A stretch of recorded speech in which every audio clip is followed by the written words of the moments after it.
중심 잡힌 시선, 사람을 생각하는 따뜻한 가치로 함께합니다. 황보선의 출발 새아침. 네, 황보선의 출발 새아침 4부 시작합니다. 자, 사건 인법 코너입니다. 구자령 변호사 함께합니다. 안녕하십니까? 예, 안녕하세요. 구자령 변호사입니다. 자, 지난주에 우리 옵티머스 사태 좀 짚어봤고요. 네. 라임 쪽 좀 네. 하다가 좀 말았어요. 예. 예. 여전히 청취자분들은 헷갈리실 건데 저도 헷갈리니까. 네. 예. 오죽하시겠습니까? 자, 라임 쪽 다시 한번 간략하게 좀 짚어보고 가죠. 시작하죠. 예. 라임은 우리나라 그 국내 헤지 펀드 중에 거의 뭐 이제 규모로 이제 최고 수준으로 올라갔던 펀드인데 5에서 8% 정도 확정적인 이익을 보장한다. 뭐 이러니까 이제 당연히 지금 같은 금리로는 이제 몰렸겠죠. 그래요. 근데 수익률 발표하고 이런 거 보니까 이게 지금 계속 이게 맞는 건가? 이제 갸웃갸웃 이제 이런 의혹들이 많았습니다. 그래서 이제 제대로 보자라고 하면서 의혹에 있어서 이제 나 환매해줘 이제 이런 게 나오니까 라임에서 도저히 감당할 수 없으니까 완전히 이제 손을 들어버린 거죠. 환매 중단 이래가지고 그때 사건이 빵 터지고 나서 안을 들여다보니까 펀드 돌려막기에 의해 가지고 수익률 조작을 하고 있던 게 이제 발각이 된 겁니다. 그래서 뭐 폰지 사기, 펀드 돌려막기 그리고 이제 수익률 조작, 불안전 판매 이제 모든 이제 이런 금융 사기의 이런 안 좋은 점들이 확인된 그런 사건입니다. 그러니까 이제 일부 언론에서는 이제 옵티머스는 시작부터 저번 얘기하신 것처럼 네. 시작부터 사기성이 농후했다. 네. 그런데 라임은 그렇지는 않았잖아요. 시작부터 사기인지는 잘 모르겠지만 수익률 조작해가지고 펀드 돌려막기한 건 이제 폰지 사기라고 볼 수 있거든요. 그러니까 그때부터는 사기로 볼 수 있고 수사에 의해서 이제 사실관계 확인되면 그 사기 시점이 점점 앞으로 당겨질 겁니다. 네, 그래요. 자, 핵심 인물로 우리가 이제 이분 완전히 유명 인사가 됐어요. 이름이 김봉현 전 스타모빌리티 회장. 지금 한 4월에 체포됐으니까 벌써 뭐 6개월, 7개월 됐는데 상당히 오래됐습니다. 근데 이제 계속 진행 중이고. 그래서 뭐 이거 가지고 이제 왜 이렇게 시간을 오래 끄느냐 수사가 이런 얘기도 있지만 어쨌든 이 자꾸 김봉현 전 회장이 뭐 옥중서신이 뭐니 또 뭐 법정에서도 발언한 것도 있고 계속해서 뭐 새로운 뭔가 이렇게 공개하는 그런 발언들이 자꾸 이제 언론에 나오고 있는데 또 뭐 저것도 있었죠. 그 뭐 또 녹취록이 또 뭐 체포 직전에 통화한 내용이 또 나왔다. 이게 뭐예요? 저번 주 이제 목요일 정도에 이제 시사저널에서 단독 보도가 나왔었고요. 그때는 이제 정관계 인사에 대해서 로비한 내용을 통화한 내용이 확인됐다라고 해가지고 실명이 이렇게 막 나왔고. 그래서 이제 그때 실명 거론된 사람들은 즉각적으로 반발을 해서 이제 국회 이제 김영춘 국회 사무총장이랑 김호수 전 법무부 차관은 명시적으로 이제 아니다라고 입장 발표를 하고 고소장도 지금 접수를 했습니다. 근데 이제 그거에 대해서 이제 후속 보도 나온 게 김봉현 이제 그쪽 일당들이 그 산자부 대외비 문건을 갖고 있다. 그걸 가지고서 이걸 언론에 터트려라 마라. 이런 내용의 이제 통화를 한 내용도 녹취록에 있다. 아, 산자비 대외비 문건이라면 대통령 보고용을 말씀하시는 그렇죠, 거예요? 맞습니다. 이게 지금 라임 돈이 흘러간 회사에서 수원여객이라는 회사를 뭐 인수해서 이렇게 해서 사업을 이제 거기에 연결된 게 이제 산자부거든요. 그래서 거기에 연결된 내용이 이제 논의가 됐던 게 확인이 됐다. 이게 이제 그래서 김봉현 쪽에서 언급했던 게 산자부 쪽 이 내용을 터트려 가지고 관심을 그쪽으로 돌리려고 했다고도 한번 해석해 볼 수도 있고요. 내가 이런 문건 갖고 있다는 거는 내가 이거 터트리면 올라갈 내용이 많다라는 이제 압박용. 두 가지 정도 지금 해석이 될 수 있는데 아직 이제 이건 좀 추가 수사가 돼야 될 부분 같습니다. 근데 이제 김 전 회장 측은 뭐 이거 관련 보도 뭐 사실 무근이다 이런 입장이라면서요. 그렇죠. 녹취록 자체를 지금 부인하고 있고요. 그래가지고 요거에 대해서는 뭐 추가적으로 저번에 이제 뭐 금방 확인될 부분이다. 이게 통화 내용이 녹취된 거니까요. 그래서 지금 목요일 정도 나왔으니까 아마 본인이 부인할 경우에는 검찰에서 법원에 통신영장 청구해가지고 발부를 받으면 통화 기록이랑 쭉 매칭해보는 이제 그 작업을 할 겁니다. 그러니까 그거는 뭐 간단하잖아요. 그렇죠. 이제 영장 발부받고 확인하는데 뭐 바로 청구하면 일주일이면 되죠. 그러니까요. 그게 뭐 영장 발부 안 될 리도 없고. 그렇죠. 이건 해야 맞는 것 같습니다. 만약 이런 부분 확인되면 수사에 좀 당연히 영향이 있겠죠? 그렇죠. 지금 금융사기 사건에서 시작해서 정관계 로비까지 이제 넘어가는 상황인데 정관계 로비 사건에 대해서는 이 녹취록이 파급력이 분명히 있습니다. 뭐 김봉현이라는 인물 자체가 사실 녹취록에 등장한 뭐 라임 살릴 회장님 이렇게 언급되면서 김봉현에 대해서 이제 조사된 부분도 있고 김한석 그 개그맨 김한석 씨가 녹취록 하는 바람에 청와대 행정관이 지금 실형 4년까지 받는 사건도 드러났었거든요. 이 사건은 분명히 녹취록이 지금 의미가 있기 때문에 이 부분은 뭐 가벼이 다룰 수 있는 내용도 아니고 반드시 수사가 됐을 경우에 뭐 파급력은 분명히 있는 부분이다 이렇게 볼 수 있습니다. 특히 이제 파급력, 분명히 파급 예. 효과가 있을 건데. 그렇죠. 당연히 근데 이제 그 안에 등장하는 인물들에 네. 대한 조사도 당연히 이루어지지 않겠습니까? 그렇죠. 이게 뭐 예. 검찰에서도 사실 정관계 인사에 대한 사건이 쉽지는 예. 않습니다. 이게 뭐 그분들을 특별 대우한다 이건 아니고요. 예, 예.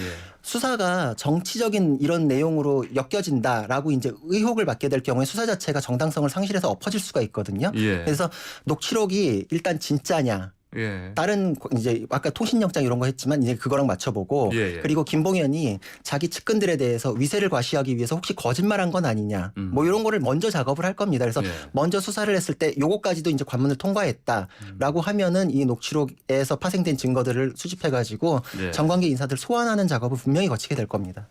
예. 그냥 파급 정도가 아닐 수도 있겠네요. 그렇죠. 잘못하면. 네. 자, 그리고 다른 신문에서 좀 또 보도한 내용이 있는데 그 라임 자산운용 펀드 사기 의혹 검사했던 네. 조사했던 금융감독원 수석 검사에게 검찰에서 한 발언 네. 진술. 라임 검사 당시 청와대 행정관 4명에게 관련 자료 보냈다. 이런 진술을 했다고 하는데 이게 어떤 내용입니까? 그 동아일보 보도에 따르면은 예, 금감원 예. 수석 검사에게 이제 이 라임에 예, 대해서 이제 예, 검사를 예. 할 때 청와대 행정관들이 여러 이제 행정관들 4명이나 예, 계속 예. 보고해라라고 해가지고 예, 이제 예. 자료를 보내줬고 예. 그 검사형 말로는 내가 일하는 동안에 이렇게까지 보고를 요구해서 자료를 보내준 적이 없었다. 그러니까 이제 이 기사의 취지는 예. 청와대 쪽에서 초기부터 굉장히 예, 이 라임에 계속해서 대해서 관심을 갖고 가지고 있었다라는 예. 내용인데 예. 사실 이제 이런 뉘앙스만 있지 이거에 연결되는 이제 추가적인 스모킹건이 이 기사에 다뤄지고 있는 건 아닙니다. 그런데 예. 아. 이 진술이 지금 검찰에서 4월 달에 나온 진술인데 예. 기사는 요번에 됐거든요. 예. 그러니까 취재를 해놓고 갖고 있다가 아마 네네. 이번에 녹취록이나 이런 것들에 예, 예. 나오는 거에 보니까 예. 앞뒤가 맞는다. 예, 예. 맞아 돌아가는 톱니바퀴 아니냐라는 판단이 네네. 동아일보 쪽에서는 있지 않았을까 네. 이런 생각이 듭니다. 예. 자, 김 전 회장, 김봉현 전 스타모빌 회장이 이제 A 변호사 그리고 검사 3명에게 이제 술 접대했다는 거, 네. 이 폭로한 내용 두고 지금 그 수사 지금 진행 중이지 않습니까? 예, 맞습니다. 예. 김봉현 회장이 뭐 예. 검찰 출신 전관 A 변호사랑 현직 예, 예. 검사 3명한테 그 청담동 룸사롱에서 1,000만 원치 술 향을 제공했다. 네네. 그리고 이런 내용을 라임 수사 당시에 언급을 했는데 검찰에서 네. 묻었다. 네네. 이제 이렇게 폭로를 했거든요. 예, 예. 그래가지고 요게 지금 문제가 되는 거는 이게 지금 수사에 대해서는 네. 검사의 비리 예. 그리고 좀 확대됐을 때 라임 수사의 정당성 예. 더 나아가서는 이걸 가지고 지금 추미애 장관이 예, 또 수사지휘권을 그러니까 예. 간단하게는 개인 비리, 예. 넓게는 이제 이 금융사기 전체를 다루는 이제 검찰의 태도나 정당성에 대한 의심 이런 거 그리고 네. 더 나아가서 정치권으로까지 연결되는 사건이기 네. 때문에 이걸 네. 지금 가벼이 다룰 수가 없고요. 이거는 예. 아마 이 수사 내내 지금 언급이 될 겁니다. 네, 그렇군요. 자, 이 만약에 지금 수사하고 있는 그 이런 쟁점들 또 의혹들 이게 사실로 드러난다면 네. 지금 A 변호사 그다음에 현직 검사들 음. 어떤 의미가 적용되는 건가요? 일단 가장 기계적으로 적용되는 게 우리 소위 이제 잘 알고 있는 김영란법이라고 김영란법.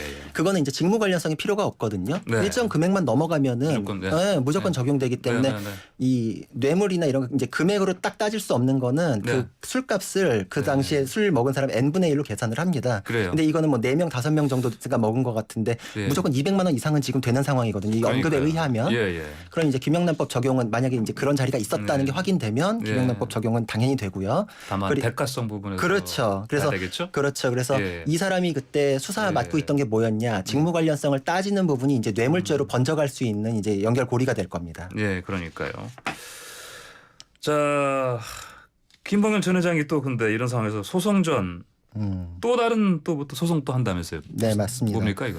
예. 이게 김봉현이 지금 예, 라임의 예, 예. 몸통이다라고 지금 이제 네. 지목이 돼서 수사를 받고 있는데 예. 당연히 이제 이건 맞든 아니든 간에 나는 몸통 아니고 나는 네. 깃털인데 몸통 따로 있다. 이게 공범들 사이에서는 원래 넘기는 걸 많이 하거든요. 예, 예. 근데 이제 그렇게 해서 지목한 게 김봉현이 예. 지목한 게 김영홍이라는 사람입니다. 예, 예. 지금은 이제 잠적해가지고 소재 파악은 안 되고 있는데 네, 예. 라임의 자금 흐름을 봤을 때 라임에서 김영홍의 회사로 예. 2,500억 정도가 투자가 됐고요. 네. 그리고 그 돈 중에 상당 부분이 김봉현한테 흘러갔습니다. 근데 이제 여기서 지금 예. 문제가 되는 이 소송은 김영홍이 김봉현한테 흘러간 돈에 대해서 대여금이니까 돌려달라. 네. 이렇게 주장을 하는 내용입니다. 보통 이제 형사사건 진행 중일 때는 네. 공범들끼리 소송 잘 안 하거든요. 음. 그래서 이제 지금 언론 보도에서는 진흙탕 싸움 아니냐 공범들끼리 이렇게 하는 게 있는데 그럴 수도 있고 뭐 제가 보기엔 다른 가능성도 있지 않나. 고도의 서로 어떤 이심전심.